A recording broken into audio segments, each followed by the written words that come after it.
Добре, че аз съм в началото, че ако беше стигнало до мен накрая, ще да се чуда какво да кажа.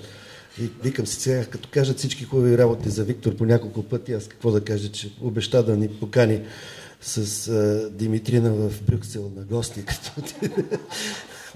Това беше единственото, което може би нямаше да се сети никой да каже. Изредил съм вече разни неща. Първо, че го познавам повече от 30 години, като се позамислих.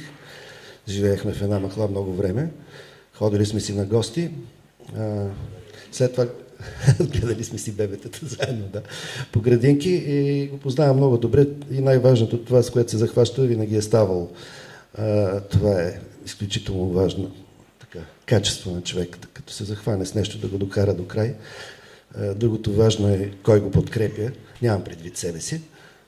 Госпожа Ирена Комитова, и тя е от хората, които довършват нещата до край, до един щастлив завършик, с каквото се е захващала.